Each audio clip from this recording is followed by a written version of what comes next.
I have to be honest with you. The last time I was looking for a job, I think I hit rock bottom at about 2 in the morning on a Tuesday. Oh, yeah. The late night doom scrolling. Exactly. I had like, I don't know, 17 tabs open on my browser, and I was trying to upload a resume to one of those portals that, the ones that force you to retype everything you literally just uploaded Oh, in. the worst. They are completely demoralizing. Right. And I just sat there staring at the screen thinking, I am shouting into a void. Like, nobody is ever going to read this. It's the universal experience, honestly. It's chaotic, it's exhausting, and frankly, it usually feels completely out of your control. You send things out and just nothing comes back. Yeah, it feels like you're just throwing spaghetti at the wall and hoping something sticks. But that is exactly why I got so excited when I started digging into the stack of papers we have for today's deep dive. We are looking at a document simply titled The Job Search Guide. Which sounds very basic, but it is not. Not at all. Yeah. Usually when I see the word guide, I think, fluff, just generic advice. But this is different. It's not really a guide. It looks more like a military battle plan. That is actually the perfect way to describe it. It takes that emotional roller coaster, the desperation of just wanting someone to hire you, and it transforms it into a cold, hard, data-driven project. Which is the core mission for us today. We want to move you away from the spray and pray method, where you just fire off 100 generic resumes and pray for a miracle. Because that doesn't work anymore. No, it really doesn't. So we are unpacking a complete system today. The source material lays out a workflow that includes rigorous introspection, auditing your own materials, and this is the part I'm actually most curious about, analytics for your own performance. Yeah, it's taking the strict principles of project management and applying them directly to your career. Instead of treating a job search like a series of lucky breaks, you treat it like a workflow. So here is our roadmap for this deep dive. We're going to cover how to define your actual targets, how to audit your resume so it matches the job, and finally, the interview scorecard. A scorecard for yourself, which is brilliant. I love that concept, but I also find it slightly terrifying. Yeah. So let's just start right at the beginning. The guide kicks off with something called the career requirements list. Right. Now, usually when I start a job search, my list is just, I want a paycheck and I don't want to hate my boss. A very common list. But this guide gets way more granular. It divides your wants into 3 very specific categories: essential job features, nice-to-haves, and deal breakers. And that third category, those deal breakers, that is the absolute most critical part of the entire pre-work phase. Why is that? I mean, I feel like in this economy, having a list of things I won't accept feels a little, I don't know, risky or privileged maybe. It might feel that way, but it's actually a vital safety mechanism. Think about the psychology of a job search for a second. You've been looking for 2 months, you're stressed out, your savings are dipping, and suddenly a company offers you a role. The salary is 20% higher than what you make right now. My brain lights up, dopamine everywhere. I'm thinking, Yeah. I have to take this right now. Exactly. You get tunnel vision. But if you have written down your deal breakers beforehand, let's say one of them is no commute longer than 45 minutes, or no culture that expects weekend email responses, you have an external anchor. So I can look at that offer, see the giant pile of money, but then look at my list and see it violates a hard boundary. Yes. It stops you from making a massive life decision based entirely on fear or short-term greed. It prevents you from taking a job you're just going to end up quitting in 6 months anyway. Precisely. It filters out the noise. The essential list, that's what you need to survive. Rent, groceries, basic sanity. The nice-to-haves are bonuses. But the deal breakers are the guardrails. They keep you from driving off a cliff just because the scenery looked nice for a second. I really like that image. Guardrails. So once you have your guardrails up, the guide moves into company research. And again, this isn't just Googling the name of the place to make sure they have a website. Yes. The checklist here is intense. Oh, it leaves no stone unturned. It asks for company stability, growth trajectory, benefits, reviews. That reviews section is tricky, though. You really have to know how to read them. What do you mean, like trying to spot the fake HR reviews? Well, yes, spotting the fakes, but more importantly, spotting patterns. If you go on Glassdoor and you see one really angry review about a terrible manager, that's just life. Someone had a bad day. Right, you can't please everyone. Exactly. But if you see 6 reviews posted in the last 3 months and they all mention unpaid overtime or sudden, unexplained changes in leadership, that is a data point. The guide heavily emphasizes stability. In a volatile market, researching a company's growth trajectory is basically self-preservation. You definitely do not want to be the new guy they hired 2 weeks before a massive round of layoffs starts. No one wants that. And the guide actually suggests making a wish list regarding the employer. It completely flips the script. It does. You aren't just sitting there asking, are they good enough to hire me? Right. You are asking, are they stable enough for me to bet my career on them? That mindset shift alone is huge. Mhm. Okay, so we know what we want, and we have vetted the companies. Now we actually have to apply. And this is where the guide introduces a tool that, honestly, it looks a little tedious at first glance, but I have a feeling you're going to tell me it's genius. It's called the Job Responsibility Analysis. It is tedious, I won't lie to you, but it is also absolutely necessary. It's essentially a worksheet with two columns. On the left side, it says responsibility. On the right side, it says experience. It feels a little bit like homework. It is homework. But here is the specific problem it solves. Most people look at a job description and they see a list of duties written in dense HR speak. Right, a lot of synergy and cross-functional deliverables. Exactly. Then they look at their own resume, which is just a list of past titles written in their own personal language. There is a massive disconnect there. The hiring manager is being forced to squint and guess if your project lead experience actually matches their cross-functional Scrum Master need. So you're making the hiring manager do the translation work. And they won't do it. They have maybe 6 seconds to look at your page. They are not going to solve a puzzle for you. This worksheet forces you to bridge that gap yourself. Give me an example of how that works in practice. Okay, so you take a specific bullet point from their job posting. Say it says, manage budget for marketing campaigns. In the right-hand column of your worksheet, you write down the specific story or metric from your own career that proves you have done exactly that. So instead of just having a generic resume that says, I manage budgets, you are tailoring it to say, managed a $50,000 quarterly marketing spend. Yes. You are mapping your professional history directly to their current pain points. It ensures that when you finally sit down to update your resume, every single bullet point is a direct answer to a question they asked in the job description. It's like you're translating your career into their specific dialect. That's a great way to put it. You're speaking their language. And speaking of the resume, the guide has a materials checklist that is pretty unforgiving. I was looking at the section on resumes, and one question really stood out to me. Did I highlight measurable achievements rather than just duties? I feel like every career coach says this, but nobody actually does it. Because it's hard. Writing responsible for regional sales is easy. It's just a duty. But writing increased regional sales by 15% year over year, that requires you to actually dig up the data. But the checklist pushes you to do the hard work. And then there is the cover letter checklist. Oh, cover letters. The absolute bane of my existence. Tell me the truth, does anyone even read them anymore? They do if they are good. And the guide has a very specific check for this. It asks, did I address a specific person? That is always the hardest part, just finding the right name. It takes effort, yes. But if you address your letter to whom it may concern, you are essentially telling them, I did not care enough about this job to spend 5 minutes searching on LinkedIn. Wow. Yeah, that makes sense. If you find the hiring manager's name or even the department head, you immediately separate yourself from 90% of the crowd. It emphasizes relationship building over just being another transactional applicant in the pile. It's a clear signal of effort. Okay, so let's fast forward a bit. We've done our lists, we've done the deep research, we did the tedious mapping of our skills, we hit submit, and miracle of miracles, they call us back, we got an interview. This is where the real work begins. Usually my interview prep consists of pacing around my living room and sweating.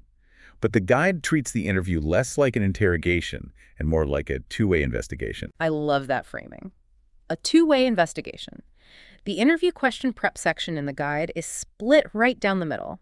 Half of it is preparing your answers to their common questions. But the other half, and this is the real power move, is preparing questions to ask the interviewer. But why do you call it a power move? I always feel so awkward when they ask if I have questions at the end. I usually just mumble something about the daily schedule. It's a power move because it fundamentally shifts the power dynamic in the room. If you have no questions, you look passive. You look like someone who just wants a job, any job.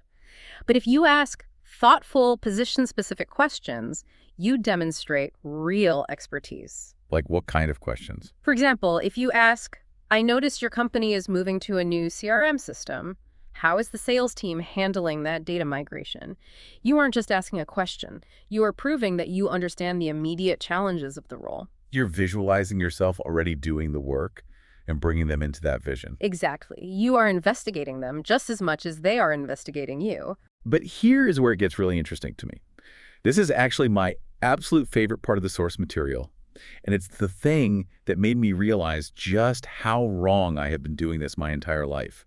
The interview scorecard. This is the aha moment of the entire guide. It is literally a scorecard. Like, you fill it out after the interview is over. You don't just walk out to your car and say, hey, I think that went pretty well because the hiring manager laughed at my joke. You sit down, you pull out the sheet, and you grade yourself. And that distinction is vital. Feeling good about a conversation is not the same thing as performing well in an interview. The scorecard forces you to be totally objective. Yeah, it uses a percentage scale, right? From 10% up to 100%. And you grade yourself on 3 distinct pillars. First is interview prep. And you have to be honest with yourself here. Did you actually research the company's recent projects, or did you just wing it? That is a very painful one to grade, if you're being honest. Right. Because skimming the About page in the lobby on your phone is probably a solid 20% at best. Exactly. The second pillar you grade yourself on is technical performance. Did you demonstrate your hard skills clearly? Did you use the STAR method? You know, situation, task, action, result. And the third pillar is communication effectiveness. Did I ramble for 5 minutes straight? Did I use a million filler words? Was I actually authentic, or was I just giving canned answers? Think about how powerful this data is. Let's say you walk out of an interview. You feel amazing. You hit it off with the hiring manager. You both talked about your favorite sports team. The vibes were just immaculate. You're practically picking out your new desk chair. Right.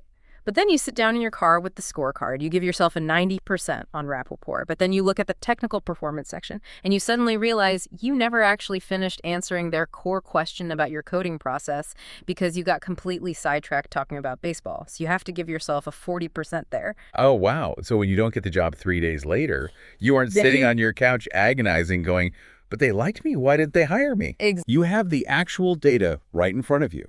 You were a fun person to talk to, but you didn't prove you could do the work. It turns what feels like a personal failure into actionable data.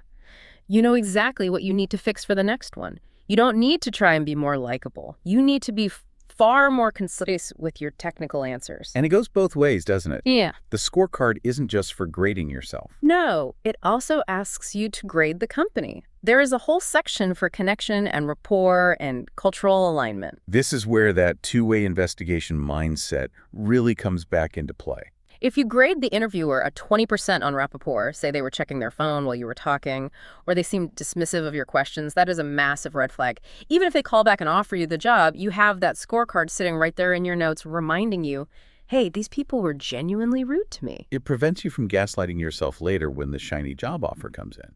You can look back at your own handwriting and say, oh, right, I absolutely hated that conversation. It also asks 2 very specific closing questions. What went particularly well, and did I send a thoughtful follow-up?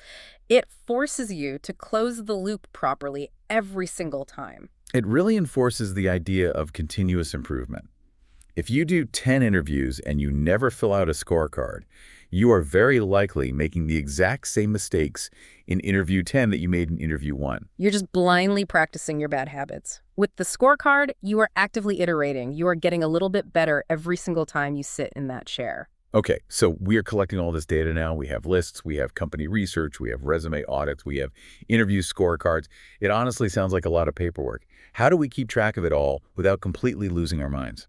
That is where the workflow aspect comes in. The guide includes something called a job application tracker. Which, I mean, I've used spreadsheets before to track my job hunt, company name, date applied, link to the posting, standard stuff. This one has all those standard fields, yes, but it crucially includes an overall impression column that is highly subjective but totally necessary.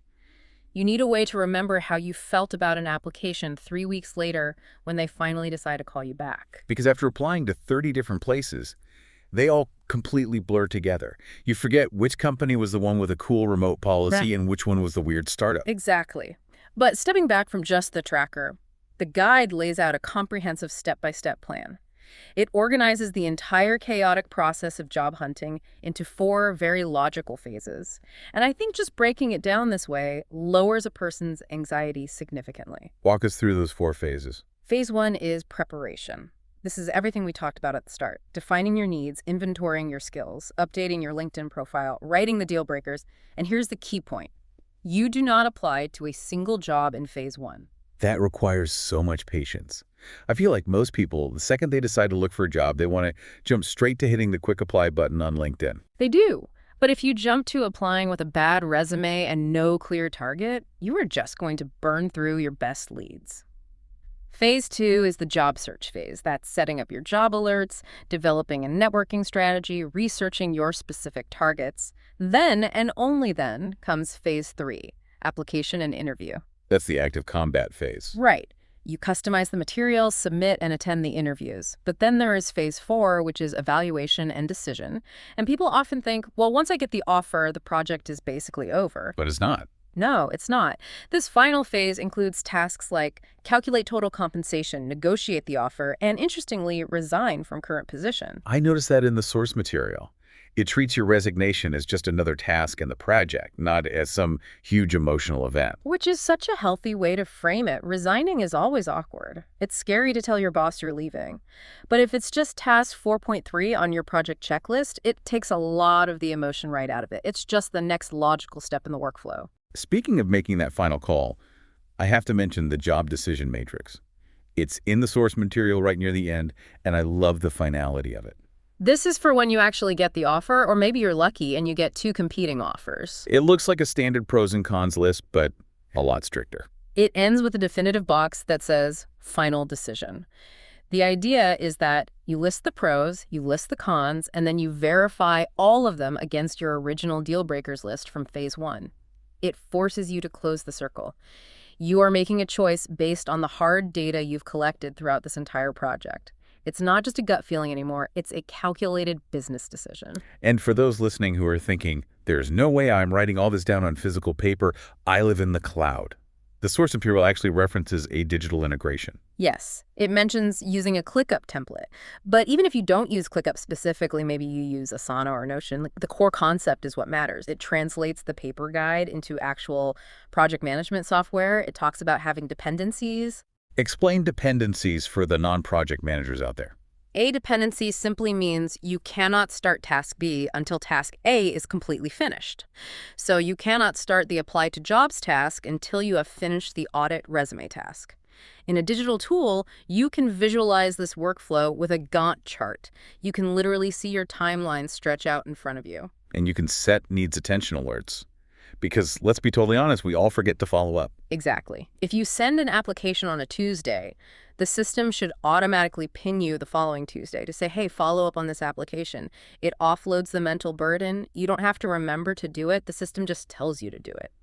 So we have unpacked a lot of material here today. We've gone from the emotional chaos of the midnight job hunt to a structured 4-phase project complete with scorecards.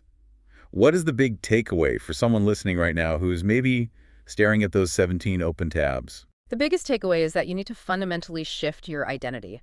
Stop thinking of yourself as a job seeker, someone who is just out there asking for a favor. Start thinking of yourself as a project manager. Your product is you, and your project is finding the right fit for that product. And like any good project manager, you have to audit your resources objectively. Yes. When you use these checklists and scorecards, you are taking ownership of the process. You are auditing your own skills against the market's needs, and you are auditing the companies against your own deal breakers. It effectively removes the sting of rejection, doesn't it? If you don't get the job, it's not because you're a failure as a human being. It's simply because the data points didn't align on the scorecard this time. Precisely. The most powerful tool in this entire guide, for me at least, is the combination of the deal breakers list and that interview scorecard. The deal breakers keep you totally safe from making bad, desperate decisions, and the scorecard keeps you brutally honest about your own performance. It forces you to remain objective and self-reflective throughout what is usually a highly emotional, volatile process. It calms the chaos. It gives you a control panel in a cockpit that usually feels like it has no buttons at all. I think that is the best possible way to sum it up. So here is a final challenge for you, listening right now. If you've had a job interview recently, even if it was months ago, I want you to mentally pull out that scorecard we talked about. Don't grade yourself on whether or not you actually got the job. Grade yourself strictly on your preparation. Did you know the interviewer's name? Did you have 3 thoughtful, position-specific questions ready to ask them? And if you didn't, don't sit there and beat yourself up over it. Just mark it down as a data point and fix it for the next sprint. Turn the panic into a plan. Thanks for diving in with us on this one. See you next time.